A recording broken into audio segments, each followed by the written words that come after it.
Harold Hap Ridley personified Jesuit education. As an English professor specializing in Victorian literature, he spent more than 20 years at Moyne College serving as a faculty member, chair of the English department, and chief academic officer, before becoming president at Loyola University Maryland in Baltimore. Born in Jersey City, New Jersey, Father Ridley entered the Society of Jesus in 1956 and was ordained a priest in 1969. He earned degrees from Fordham University, Woodstock College, Union Theological Seminary, and New York University.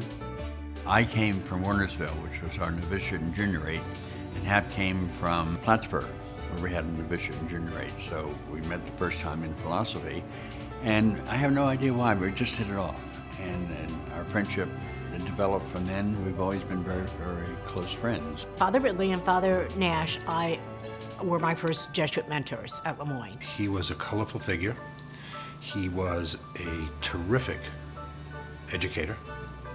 And I knew him in every one of his roles and all of the hats that he wore. When I was an RA for 2 years, he was in the dorms. Hap was always involved with students. RAs loved him. He lived in Forey, but he had good friends in Dablon. He would walk down the hall, and he didn't ever get very far because people would stop to talk to him, or he would stop to talk to someone else. So he really was he was an outgoing personality. He had a wonderful sense of humor, and just a very well-liked, a very respected individual. He could socialize and have a good time, but he also knew when to draw the line. I would call him Dapper Dan, in that he was tall, he was handsome, he would wear these tweed jackets that were like Brooks Brothers type jackets. Student's mother had a crush on him. I could see him sitting back, smoking a pipe with a book in his hand.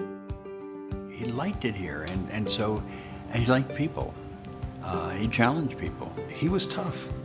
He was demanding. He was very sarcastic, but it was an intellectual sarcasm. He was a scholar of the Victorian era, and his classes were very demanding.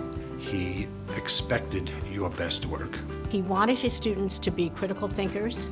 He wanted them to have an appreciation for literature. He was a multidimensional man, a man of faith, a man of learning, but also a man of the people.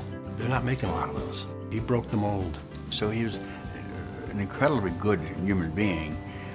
But maybe I add to that, he's an incredibly good Jesuit. In that Jesuit tradition, he doesn't mince words, he gets to the point, and you feel as if you've been part of something special. I think he was foremost a Jesuit. I think he was a teacher. He was a professor, he became dean. He retired from dean, went back to the classroom, then became president at Loyola. He became president following a president who had been at Loyola for over 20 years. So we thought that in and of itself spoke to Hap and the qualities that he was bringing to that particular institution. So we're very proud. We're very proud of him as a person, as a president, but also very proud that Moyne had played a part in his development to get him to that next level. I got a call from Hap, and I was practicing law in New York, and he asked me if I would interview a gal for a job. That's how his phraseology was. He could get away with it. And I said, Hap, we don't hire anybody out of law school. I said, so, no. But he persisted, and he negotiated. And I agreed to have lunch with someone who was looking for a legal job, and I did not hire her, but I married her, and 4 children later. I'm indebted to Hap for that. His legacy is that we all miss him. We all loved him.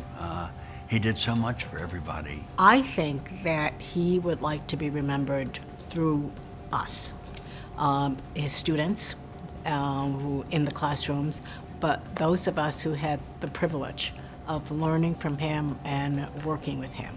You want to be remembered as sophisticated, intelligent, witty as all get out.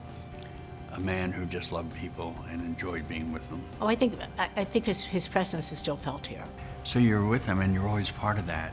And to have that gone, I still miss him very much. And it's been over 10 years now. His favorite author, if I'm not mistaken, was Matthew Arnold. And we spent a lot of time digesting The Scholar Gypsy and some of the other works. He had a theme that I think he both lived his life and tried to give to others.